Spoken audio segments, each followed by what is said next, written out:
ఆకాశం ఏనాటిదో అనుబంధం ఆనాటిది అంటూ తరాలు మారినా తరిగిపోని అమృతగానాన్ని మనకందించిన గానకోకిల జానకమ్మైకలేరు. ఆమె భౌతికంగా మనల్ని విడిచి వెళ్ళిపోయినా ఆమె పాడిన 48,000 పాటలు ఈ భూమి ఉన్నంతవరకు బ్రతికే ఉంటాయి.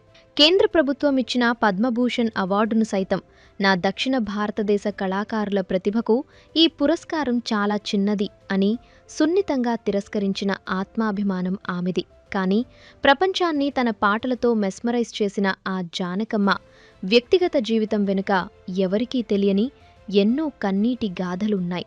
అసలు సంగీతంలో ఎలాంటి ఓనమాలు నేర్చుకోకుండానే ఆమె లెజెండరీ సింగర్ ఎలా అయ్యారు?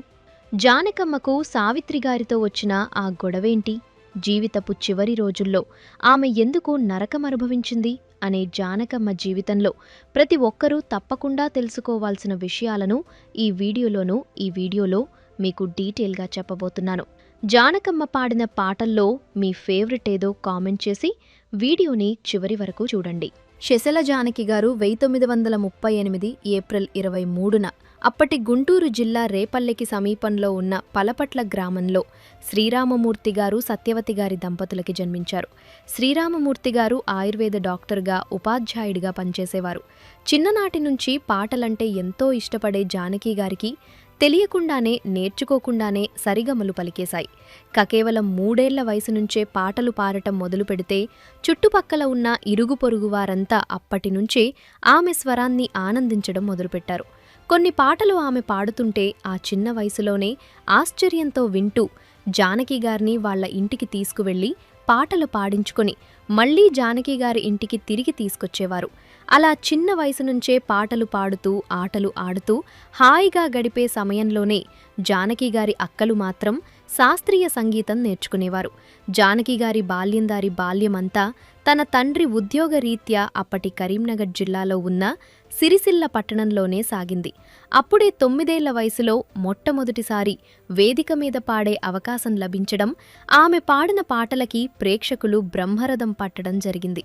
దాంతో ఆమె గొంతులోని మాధుర్యతని మరింతగా పెంచాలని భావించిన జానకి గారి తల్లి ఆమెకు 10 ఏళ్ల వయసులోనే నాదస్వర విద్వాం పైడిస్వామిగారి వద్ద సంగీతంలో ప్రాథమిక మెలకువలు నేర్చుకోవడం కోసం జానకి గారి అక్కలతో పాటు ఆమెను కూడా చేర్చారు. అయితే క్లాసికల్ మ్యూజిక్ నేర్చుకోవడం జానకి గారికి అంతగా ఆసక్తి ఉండేది కాదు.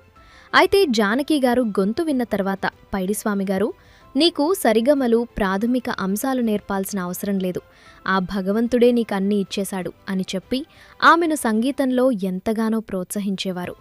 ఆయన వద్ద దాదాపు 10 నెలల పాటు సంగీతం నేర్చుకోవడం తప్ప సంగీతానికి సంబంధించి ప్రత్యేకించి క్లాసికల్ మ్యూజిక్కి సంబంధించి ఎప్పుడూ ఎక్కడా ఏమీ నేర్చుకోకుండానే కొన్ని వేల పాటలు పాడిన జానకి గారు మొత్తం 48,000కు పైగా పాటలు పాడితే అందులో సినిమాల్లోనే దాదాపు 17,000కు పైగా పాటలు పాడారు. అయితే తన మాతృభాష తెలుగు కంటే కూడా కన్నడ, మలయాళం, తమిళ్లో ఆమె ఎక్కువ పాటలు పాడడం ఆమె గొప్పతనమని చెప్పొచ్చు.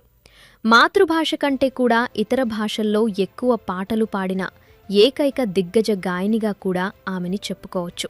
1957లో అంటే తనకు కేవలం 19 ఏళ్ల వయసులో విధిని వెలయట్టు అంటే విధి ఆడిన ఆట అనే సినిమాలో ఏడుపు పాటతో తన కెరీర్ని మొదలుపెట్టిన జానకి గారు అదే సంవత్సరంలో 6 భాషల్లో పాటలు పాడే అవకాశాలు దక్కించుకోవడం విశేషం.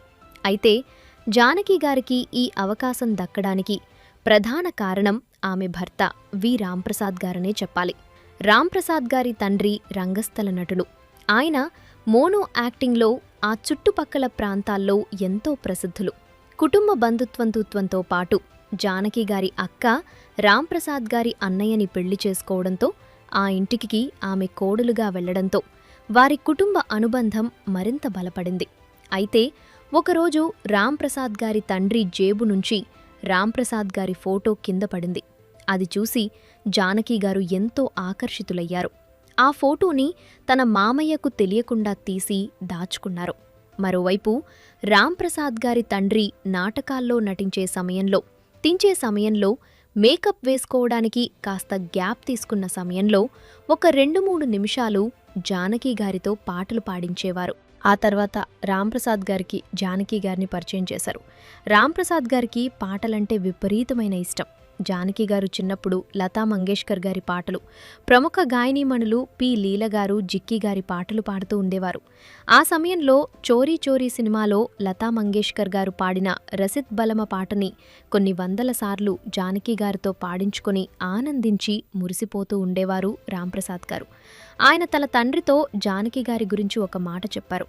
ఈ అమ్మాయి నువ్వు మోనో యాక్టింగ్ చేసేటప్పుడు మధ్యలో 2-3 నిమిషాలు పాటలు పాటించుకోవడానికి వాడుకోవలసిన సింగర్ కాదు, వరల్డ్ ఫేమస్ అవ్వాల్సిన సింగర్. ఆమె కోసం మనం ఏదో ఒకటి చెయ్యాలని రిక్వెస్ట్ చేయడంతో రాంప్రసాద్ గారి తండ్రి చెన్నైలో ప్రసిద్ధ ఏవిఎం స్టూడియోకి ఒక లేఖ రాశారు. మీ సినిమాల్లో పాటలు పాటించుకోవడానికి మంచి సింగర్ అవసరమైతే మా దగ్గర ఒక అమ్మాయి ఉంది, చాలా బాగా పాడుతుందని. వారి నుంచి పిలుపు రావడం, చెన్నైలో ప్రముఖ మ్యూజిక్ డైరెక్టర్ ఆర్ సుదర్శన్ గారితో పనిచేసే అవకాశం జానకి గారికి రావడం జరిగింది. అప్పుడు జరిగిన ఆడిషన్లో కూడా ఆమె రాంప్రసాద్ గారికి ఎంతో ఇష్టమైన రసిక్ బలమా పాటనే పాడడం విశేషం. 1957లోనే జగ్గయ్య గారు హీరోగా, సావిత్రి గారు జంటగా నటించిన ఎమ్మెల్యే అనే సినిమాలో పాడడం ద్వారా తెలుగులో కూడా అవకాశాన్ని దక్కించుకున్న జానకి గారు ఆ తర్వాత రోజుల్లో సంగీత సామ్రాజ్యాన్ని ప్రఖ్యాత గాయనీమణి పి సుశీల గారికి ధీటుగా దున్నేశారు. ఎంతలా అంటే ఒక ప్రోగ్రాంలో జానకి గారి పర్ఫార్మెన్స్ చూసిన సుశీల గారి తండ్రి, మా అమ్మాయికి ఏమాత్రం తీసిపోకుండా అత్యద్భుతంగా పాడుతున్నా అమ్మా, నువ్వు గొప్ప సింగర్ అవుతావని ఆశీర్వదించారు. ఆయన దీవెనలకు తగ్గట్టే కొద్ది రోజుల్లోనే వందలాది పాటలు పాడే అవకాశాలు దక్కించుకున్న జానకి గారు రాంప్రసాద్ గారిని మాత్రం నిరంతరం ఆరాధిస్తూనే ఉన్నారు. అదే సమయంలో ఆయన కూడా జానకి గారిని, ఆమె పాటలను కూడా అమితంగా ఆరాధించేవారు. అలా వారిద్దరూ 1959లో ఇరు కుటుంబాల పెద్దల అంగీకారంతో వివాహం చేసుకున్నారు. అయితే ఈలోపు రాంప్రసాద్ గారికి ఇంట్లో పెళ్లి సంబంధాలు చూస్తున్న సమయంలో బంధువులైన జానకి గారు కూడా ఆయన చూసిన కొన్ని పెళ్లి చూపులకి ఆయనతో పాటు వెళ్లారట. పెళ్లికి ముందే కాకుండా పెళ్లి తర్వాత కూడా జానకి గారిని, ఆమె గొంతుని ఆరాధించడం అలాగే కొనసాగించిన రాంప్రసాద్ గారు దాదాపుగా జానకి గారి ప్రతి సాంగ్ రికార్డింగ్లో ఆమెకు తోడుగా ఉండటమే కాకుండా ఆమెని అన్ని స్టూడియోలకి తిప్పటం, ఆమెని సౌకర్యవంతంగా చూసుకోవడం కోసమే తన జీవితాన్ని కేటాయించి తనకున్న ప్రేమని ఏ భర్త చాటుకుని విధంగా గొప్పగా చాటుకున్నారు. మొత్తం 20 భారతీయ భాషల్లో 48,000కు పైగా పాటలు పాడిన జానకి గారు 4 జాతీయ అవార్డులతో పాటు 33 రాష్ట్ర ప్రభుత్వాలు అందించే అవార్డులు, తమిళనాడు కలైమామణి అవార్డు, కర్ణాటక రాజ్యోత్సవ ప్రశస్తి అవార్డులతో పాటు మైసూర్ యూనివర్సిటీ నుంచి గౌరవ డాక్టరేట్ కూడా అందుకున్నారు. ఈ అవార్డులలో ఆంధ్రప్రదేశ్ ప్రభుత్వమిచ్చిన 12 నంది అవార్డులు కూడా ఉన్నాయి. వాటిలో 10 నందులు సినిమా పాటలకు రాగా 2 నందులు టీవీదులు, టీవీ సీరియల్ పాటలకు రావడం విశేషం. ప్రఖ్యాత గాయని ఫై సుశీల ట్రస్ట్ నేషనల్ అవార్డ్స్లో మొట్టమొదటి అవార్డును కూడా జానకి గారే అందుకోవడం గమనార్హం. Queen of expression and modulation అని, నైటింగేల్ ఆఫ్ సౌత్ ఇండియా అని, గాన కోకిల అని, జానకమ్మ అని అభిమానులతో పిలిపించుకున్న జానకి గారు ప్రఖ్యాత గాయకుడు ఎస్పి బాలసుబ్రహ్మణ్యం గారు గాయకుడు అవ్వడానికి కూడా ప్రధాన స్ఫూర్తి అని ఆయనే పలు సందర్భాల్లో చెప్పారు. అయితే ఇన్ని వేల పాటలు పాడిన జానకి గారికి తీవ్రమైన శ్వాస సంబంధిత సమస్యలు, బ్రీతింగ్ ప్రాబ్లం ఉండేది. అయినప్పటికీ ఎప్పుడూ ఎక్కడా తెలియకుండా తన ప్రాణం పెట్టి పాటలు పాడేవారు. తెలుగుతో పాటు తమిళ్, మలయాళం, కన్నడ, హిందీ భాషలు అనర్గళంగా మాట్లాడే జానకి గారు ఇళయరాజా గారికి కొన్నాళ్ల పాటు పాటలు పాడలేదు. వారి మధ్య వచ్చిన చిన్న విభేదమే దానికి కారణం. ఆ తర్వాత ఇళయరాజా గారు పలుమార్లు నువ్వు పాడకపోతే నా పాటలు చెడిపోతున్నాయని బ్రతిమాలడంతో మళ్లీ పాటలు పాడారు. అలాగే మహానటి సావిత్రి గారికి ఎక్కువగా పి సుశీల గారే పాటలు పాడేవారు. ఒకసారి జానకి గారితో ఒక సినిమాలో పాటలు పాడించగా ఆ పాట చాలా బాగా వచ్చినప్పటికీ సావిత్రి గారు నాకా వాయిస్ వద్దు, సుశీల గారి గొంతే కావాలని చెప్పడంతో ఆ పాటని రీషూట్ చేశారు చిత్రబృందం.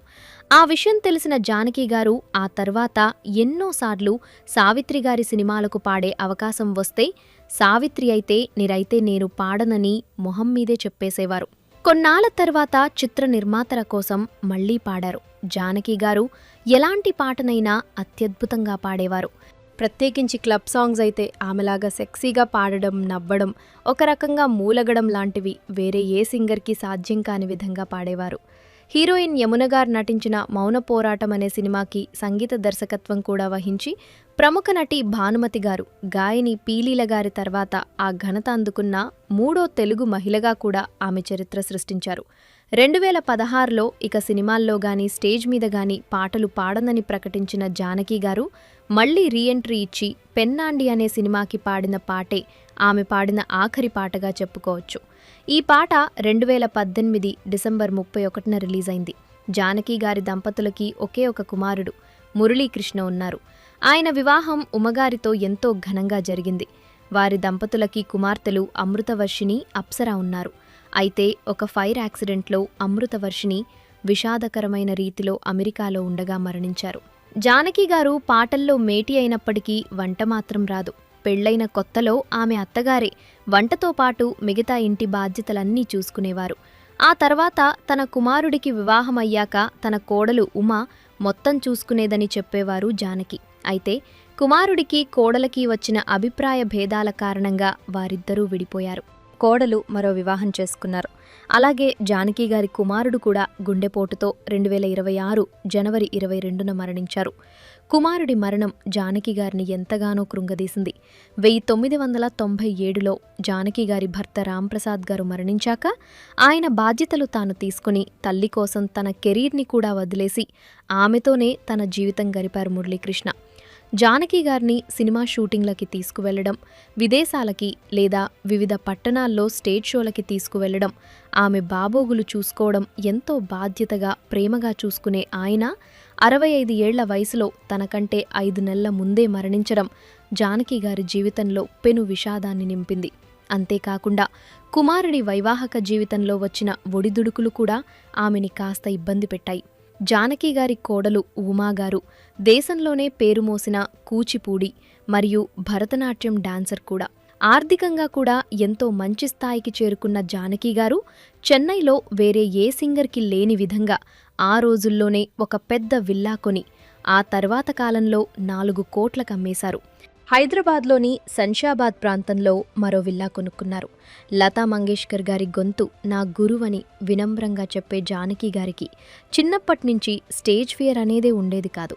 కొన్ని సినిమాలకి డబ్బింగ్ కూడా చెప్పిన జానకి గారు తన భర్త చనిపోయాక ఒక హిందూ సాంప్రదాయంలో ఉండే భారతీయ స్త్రీ పాటించవలసిన అన్ని నియమాలు పాటిస్తూ ఎప్పుడూ బొట్టు పెట్టుకోకుండా తెల్లచీర మాత్రమే కట్టుకొని అలంకరణలకు దూరంగా ఎంతో హుందాగా ఆమెను గుర్తు చేసుకుంటే ఒక ప్రత్యేకమైన రూపం గుర్తొచ్చేలా చేశారు.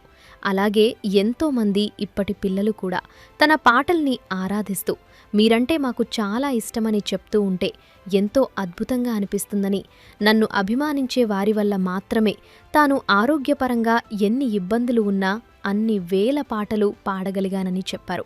మీరంటే మాకు చాలా ఇష్టమని చెప్తూ ఉంటే ఎంతో అద్భుతంగా అనిపిస్తుందని, నన్ను అభిమానించే వారి వల్ల మాత్రమే తను ఆరోగ్యపరంగా ఎన్ని ఇబ్బందులు ఉన్నా అన్ని వేల పాటలు పాడగలిగానని చెప్పారు. అయితే తనని అభిమానించేవారు ఫోన్ చేసి మాట్లాడుతూ నేను ఎక్కడ ఎలా పాడానో, ఎలా నవ్వానో, ఎలా ఏడ్చానో ప్రతి విషయం గురించి విశ్లేషిస్తూ చెప్తూ ఉంటారని, అంత పిచ్చిగా ప్రేమిస్తారని, అసలైన రసికత్వం అంటే, కళారాధన అంటే అదేనని చెప్పారు. పద్మభూషణ్ అవార్డుని తిరస్కరించిన ఏకైక గాయనిగా నిలిచి తనకు సముచిత గౌరవం భారతరత్న మాత్రమే అని చెప్పిన జానకి గారికి భారతరత్న ఇచ్చినా ఇవ్వకపోయినా ఆమె అసలు సుసలైన భారతరత్నమే. 88 ఏళ్ల వయసులో 2026 జూలై 11న స్వర్గస్థులైన జానకమ్మ ఇప్పటికే అక్కడికి చేరుకున్న లతా మంగేష్కర్, ఆశా భోన్స్లే, ఎస్పి బాలసుబ్రహ్మణ్యం గారి లాంటి అందరి సంగీత దిగ్గజాలతో కలిసి స్వర్గంలో ఉన్న అందరినీ అలరించాలని మనస్ఫూర్తిగా కోరుకుందాం.